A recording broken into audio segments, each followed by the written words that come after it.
नमस्कार दोस्तों।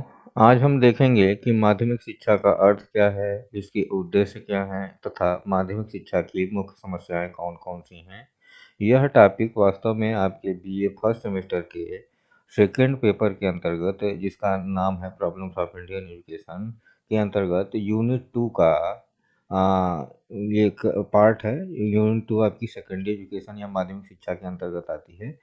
तो माध्यमिक शिक्षा में कई जो है टॉपिक आपको पढ़ने को मिलेंगे। जैसे देखें तो माध्यमिक शिक्षा की जो संकल्पना क्या है, ऐतिहासिक परिप्रेक्ष्य क्या है, विविधीकरण या डाइवर्सिफिकेशन क्या होता है पाठ्यक्रम का, और शिक्षा का व्यावसायीकरण या वोकेशनलाइजेशन क्या है, परीक्षा सुधार क्या है, और शिक्षक अभिभावक संघ, ये आपको यूनिट 2 के अंतर्गत पढ़ने हैं। अब इसमें कुछ किताबें हैं, जैसे आप हिंदी या अंग्रेजी की किताबें ले सकते हैं। जैसे पेपर फर्स्ट के लिए आप जो प्रिंसिपल ऑफ एजुकेशन का पेपर है उसके लिए हिंदी की किताबें शिक्षा के सिद्धांत डॉक्टर संगीता की या डॉक्टर आर एस पांडे की या अदावल और अग्रवाल की ले सकते हैं। इसी तरीके से फर्स्ट पेपर के लिए इंग्लिश में किताबें हैं आपकी आर एस पांडे की, जे सी अग्रवाल की और भाटिया एंड भाटिया की। कोई भी किताब आप इसमें से ले सकते हैं। सेकेंड पेपर के लिए आप जो प्रॉब्लम्स ऑफ इंडियन एजुकेशन के अंतर्गत पेपर है उसमें भारतीय शिक्षा की समस्याएं सत्यनारायण दुबे की या भारतीय शिक्षा की समसामयिक समस्याएं डॉक्टर नीता सिन्हा और मदन मोहन की ले सकते हैं। इसी प्रकार इंग्लिश के लिए आप problems of Indian education Akhilesh Choubey की या आर ए शर्मा की या जे सी अग्रवाल की किताबें, कोई भी किताब इसमें से आप ले सकते हैं अपने पढ़ने के लिए। अब आते हैं टॉपिक पे। तो टॉपिक वास्तव में जब हम माध्यमिक शिक्षा की बात करते हैं तो माध्यमिक शिक्षा का अर्थ है वास्तव में मिडिल एजुकेशन या मध्य की स्थिति होती है। माध्यमिक शिक्षा वास्तव में आपके जो प्राथमिक शिक्षा है और उच्च शिक्षा है इसको जोड़ने का काम करती है। यह बीच की एक कड़ी होती है या ब्रिज होता है या जो है एक सेतु का काम करता है माध्यमिक शिक्षा, जो प्राथमिक शिक्षा और माध्यमिक शिक्षा को जोड़ देती है। प्राथमिक शिक्षा ग्रहण करने के बाद और उच्च शिक्षा के पहले जो शिक्षा हम लेते हैं वह माध्यमिक शिक्षा कहलाती है। इसको अंग्रेजी में सेकेंडरी एजुकेशन भी कहा जाता है। अब राष्ट्रीय शिक्षा नीति में एनईपी 2020 में आप देखें तो जो एजुकेशन का स्ट्रक्चर है वो 5+3+3+4 के अंतर्गत आता है, जिसमें आपका 4 जो होता है वह 9 से 12 तक का होता है। वही 9 से 12 तक की शिक्षा आपकी माध्यमिक शिक्षा कहलाती है। अब इस शिक्षा में 9 से 12 तक की जो शिक्षा है या जो 5+3+3+4 का स्ट्रक्चर है उसमें जब बालक बढ़ते हैं तो यह उनसे उम्मीद की जाती है कि उनमें एक तरीके से critical thinking, creativity, communication skill, digital literacy और विभिन्न प्रकार की जो है जीवन उपयोगी कौशल अ, और सबसे ज़रूरी व्यावसायिक जो दक्षता है, व्यावसायिक शिक्षा से संबंधित जो जानकारियाँ हैं वह बालक ले सके और अपना जीवन जीने का तरीका या जीवन जीने के लिए अपने आप को तैयार कर सके। तो ये माध्यमिक शिक्षा का मुख्य उद्देश्य माना गया है।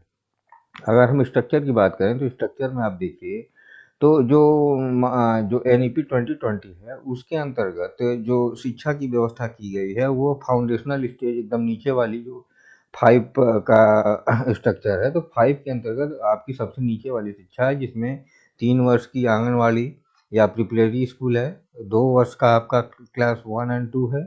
इसके बाद प्रिपरेटरी स्टेज क्लास 3 से लेके 5 तक, जो आपकी जो है 3 साल तक चलती है। इसके बाद आपका मिडिल स्टेज जो आपका 6 से लेके 8 तक है, ये सभी की सभी शिक्षा प्राइमरी के अंतर्गत आएगी।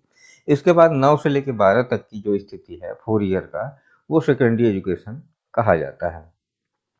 एनईपी 2020 भी यही कहती है कि माध्यमिक शिक्षा वह शैक्षिक स्तर है जो प्राथमिक और उच्च शिक्षा के बीच सेतु का कार्य करता है तथा विद्यार्थियों को 21वीं सदी के कौशलों से संपन्न बनाते हुए शिक्षा एवं जीवनोपयोगी मार्गों के लिए तैयार करता है। तो यानी एनईपी 2020 भी आपका जो है आपके अंदर दक्षता, कॉम्पिटेंसी और जो है advance education and life opportunities की बात करता है, जो बालकों में या जो है स्टूडेंट्स में डेवलप होनी चाहिए। अब देखें माध्यमिक शिक्षा का क्या उद्देश्य है। तो उद्देश्य जो एक तरीके से आपकी जो अंडरस्टैंडिंग पावर है, इंटेलेक्चुअल जो कैपेसिटी है उसको डेवलप करने की बात की गई है। जैसे कि तार्किक विश्लेषण, या जो है इसको कहें तो लॉजिकल थिंकिंग की बात है, एनालिटिक्स की बात है और क्रिटिकल थिंकिंग है, ये सब चीज़ें जो है बालकों में विकसित करने का प्रयास किया जाता है कि तार्किक विश्लेषण कर सके और आलोचनात्मक चिंतन कर सके। इसके बाद जो ऑल राउंड डेवलपमेंट की बात की गई है, चाहे फिजिकल डेवलपमेंट हो, मेंटल डेवलपमेंट हो, इमोशनल हो, मोरल हो, सोशल डेवलपमेंट हो, सभी प्रकार के विकास जो है बालकों से ये उम्मीद की जाती है कि उनके अंदर हो। फिर है विद्यार्थियों में उच्च शिक्षा, व्यावसायिक शिक्षा तथा विविध जीवन मार्गों के लिए तैयार करना। तो बालकों को जो है इस स्तर पे 9 से 12 तक के स्तर पे वोकेशनल ट्रेनिंग या प्रोफेशनल स्टडीज की बात की गई है कि उनको जो है इस प्रकार की शिक्षा दी जाए जिससे वो किसी व्यवसाय का चयन कर सकें। नेक्स्ट पॉइंट है आपका आलोचनात्मक चिंतन की बात की गई है कि क्रिटिकल थिंकिंग बालकों में हो, प्रॉब्लम सॉल्विंग की जो क्या कहते हैं कॉम्पिटेंसी डेवलप हो, क्रिएटिविटी जो है बालकों में आ जाए, रचनात्मकता सृजनात्मकता विकसित हो, डिजिटल लिटरेसी हो उनमें, जो है कम्युनिकेशन स्किल हो, कोलेबोरेशन स्किल हो। इसके बाद जो है आपका विद्यार्थियों में संवैधानिक मूल्य विकसित हो, लोकतांत्रिक दृष्टिकोण हो, सामाजिक उत्तरदायित्व की भावना विकसित हो और वैश्विक दृष्टिकोण, एक जो आपका जो है ग्लोबल पर्सपेक्टिव, वो बालकों में डेवलप हो। वैल्यूज की बात की गई है जैसे ईमानदारी है, सत्यनिष्ठा है, सहयोग है, सहिष्णुता है, करुणा है। इस प्रकार की चीजें बालकों में विकसित हों। फिर है विद्यार्थियों को व्यावसायिक शिक्षा से जोड़ा जाए, जिससे एक तरीके से जो वोकेशनल कोर्सेज हैं उनसे जोड़ा जाए, जिससे जो है वो अपना जो है एंटरप्रेन्योरशिप और जो है डिफरेंट टाइप्स की एम्प्लॉयबिलिटी या जो है रोजगार की जो है बात कर सकें। फिर विद्यार्थियों में आत्मनिर्भरता, आत्मनियंत्रित और जीवन की चुनौती जूझने के योग्य बनाना। तो बालक स्वयं अपना जो है सेल्फ डिसिप्लिन हो, सेल्फ डिपेंडेंट की बात की गई है कि स्वयं बने प्रोफेशनल कोर्सेज करके। फिर आप देखें माध्यमिक शिक्षा की समस्याएं, जो मुख्य समस्याएं मेन है, हम लोग तो अभी डिटेल में पढ़ेंगे ताकि वोकेशनलाइजेशन की समस्या क्या है, डाइवर्सिफिकेशन की समस्या क्या है।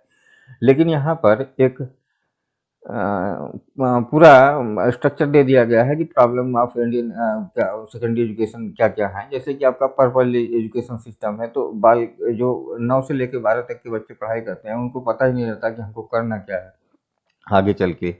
फिर है विद्यालयों के स्वरूप और संस्था संबंधी समस्याएं। तो विद्यालय बहुत ठीक ठाक नहीं है, उनमें जो है आपका रिसोर्स नहीं है, बहुत दूर है, इस प्रकार की चीज़ें, प्रबंधन और प्रशासन से संबंधित बहुत ढेर सारी समस्याएं हैं। पाठ्यक्रम का विभिन्नीकरण, डाइवर्सिफिकेशन नहीं है, करिकुलम में डिफरेंट टाइप के कोर्सेज नहीं है, जो पुस्तकें हैं वो ठीक नहीं है, बहुत हाई लेवल की पुस्तकें नहीं है, बस बच्चों को पढ़ने के लिए दे दिया जाता है, गाइड से पढ़ते हैं बच्चे। हाँ, दोषपूर्ण जो है परीक्षा प्रणाली है, नकल होती रहती है, ठीक से एग्जाम नहीं होता, लेट होता है, इस प्रकार की चीज़ें।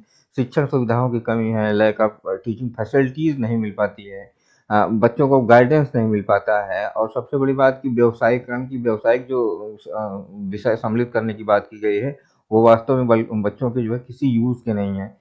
फिर है सभी को जो है इक्वल अपॉर्चुनिटी नहीं मिल पा रही है एजुकेशन के लिए।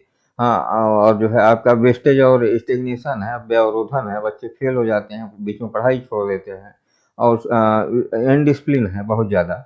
हाँ, सेल्फ डिसिप्लिन की बात ही नहीं है, सबसे ज़्यादा जो है इनडिसिप्लिन फैला हुआ है। तो ये कुछ माध्यमिक शिक्षा की समस्याएं हैं जो देखने को मिलती हैं। Thank you.